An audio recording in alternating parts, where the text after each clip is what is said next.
భారత ప్రజాస్వామ్యంలో ప్రతి పౌరుడికి కనీస హక్కు ఓటు హక్కు. అయితే బీహార్లో రీసెంట్గా election commission of India special intensive revision conduct చేసి ఆగస్టు 1వ తారీఖున డ్రాఫ్ట్ ఎలక్టరల్ రోల్స్ రిలీజ్ చేసింది. దానిలో దాదాపు 65 లక్షల ఓటర్లు మిస్ అయ్యారని, వాళ్ళ ఓటు డిలీట్ అయిందని చెప్పి న్యూస్ వచ్చిందనమాట. అయితే ఎలక్షన్ కమిషన్ ఆఫ్ ఇండియా రీసెంట్గా సుప్రీంకోర్టుకి ఒక మాట చెప్పింది. ఓటర్కి రీజనబుల్ ఆపర్చునిటీ ఇవ్వకుండా ఓటు డిలీట్ చేయము అంటే, ఓటర్కి ముందుగా నోటీస్ ఇస్తాము, తర్వాత తను ప్రూవ్ చేసుకోవడానికి, తన వాదన వినిపించుకోవడానికి ఒక అవకాశం ఇస్తాము, ఆ తర్వాతే ఓట్లు డిలీట్ చేసేది లేనిది చెప్తాము. మాక్సిమం ఓటర్ పార్టిసిపేషన్ అనేది బీహార్ ఎలక్షన్స్ లో తీసుకొస్తామని చెప్పి ఎలక్షన్ కమిషన్ ఆఫ్ ఇండియా సుప్రీంకోర్టుకి చెప్పింది. ఇక్కడ మనం చూస్తే కనుక అసోసియేషన్ ఆఫ్ డెమోక్రటిక్ రిఫార్మ్స్ అనే ఎన్జిఓ సుప్రీంకోర్టులో పిటిషన్ వేసిందనమాట.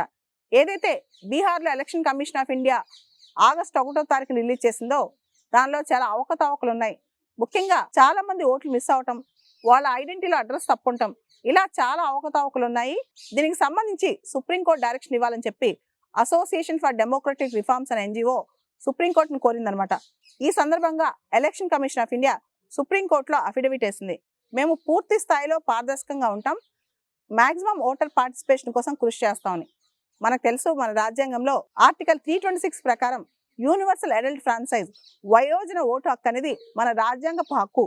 ప్రతి ఒక్కరికి 18 సంవత్సరాలు దాటిన భారత పౌరులందరికీ కూడా కుల, మత, జాతి, ప్రాంత ఏ భేదాలు లేకుండా అందరికీ ఓటు హక్కు ఇవ్వాలి. ఇదే ప్రజాస్వామ్యం. ముఖ్యంగా మన ప్రజాస్వామ్య వ్యవస్థలో ఈ ఓటు హక్కు చాలా ఇంపార్టెంట్ అనమాట. People should be active participants rather than passive recipients. ప్రజలు ప్రజాస్వామ్యంలో యాక్టివ్గా ఉండాలంటే కనీసం మొదటి హక్కు ఓటు హక్కు అని చెప్పొచ్చు. రీసెంట్ గా కూడా మన leader of opposition Rahul Gandhi గారు బెంగళూరులోని మహదేవ్పుర అనే కాన్స్టిట్యున్సీ గురించి ఓట్స్ ఎలా మిస్ అయినాయి, దాదాపు 1,00,000కు పైగా ఓట్స్ ఏ విధంగా తారుమారైనాయి అనే దాని మీద రాహుల్ గాంధీ గారు ప్రెస్ మీట్ పెట్టి మరీ చెప్పారనమాట. కాబట్టి ఎలక్షన్ కమిషన్ ఆఫ్ ఇండియా ఈ ఓటర్ లిస్ట్ లో మెయింటైన్ చేయటం, ఓట్స్ రివిజన్ చేయటం, అదేవిధంగా చనిపోయిన ఓటర్లు ఓట్లు డిలీట్ చేయటం, అడ్రస్ ప్రూఫ్లు, ఐడెంటిటీ ప్రూఫ్లు తీసుకోవటం, అదేవిధంగా ఓటర్ తండ్రి పేరు, ఓటర్ యొక్క పూర్తి వివరాలు ప్రాపర్గా స్వీకరించడం, ఇవన్నీ ఎలక్షన్ కమిషన్ ఆఫ్ ఇండియా కనీస బాధ్యత అనమాట.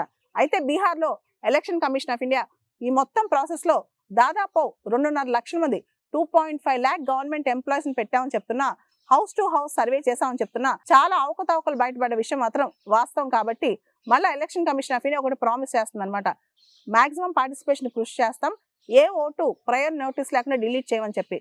మరి ఈ ప్రాసెస్లో బీహార్ ఎన్నికలు తొందరలో వస్తున్నాయి కాబట్టి ఏ విధంగా పారదర్శకంగా మొత్తం ముందుకు తీసుకెళ్తారో మనం వేచి చూడాలి. Election commission of India release చేసిన డ్రాఫ్ట్ ఎలక్టరల్ రోల్స్ లో మిస్ అయిన 65 లక్షల ఓటర్స్ లో 22 లక్షల మంది చనిపోయారని, అదేవిధంగా 34 లక్షల మంది మైగ్రేట్ అయిపోయారని, దాంతో పాటు మిగతా 6-7 లక్షల మంది 2-3 చోట్ల ఓట్లు నమోదు చేసుకుని డూప్లికేట్ అయ్యారని చెప్పి ఇలా ఎలక్షన్ కమిషన్ ఆఫ్ ఇండియా పూర్తి డీటెయిల్స్ ఇచ్చిందనమాట. అంటే కొంతమంది చనిపోయారు అండ్ కొంతమంది మైగ్రేట్ అయిపోయారు, దాంతోపాటు కొంతమంది 2-3 చోట్ల ఓట్లు నమోదు చేసుకున్నారు. కాబట్టి వీళ్ళు ఓట్లు అనేవి డిలీట్ అయ్యాయని చెప్పి కూడా ఎలక్షన్ కమిషన్ ఆఫ్ ఇండియా చెప్పింది.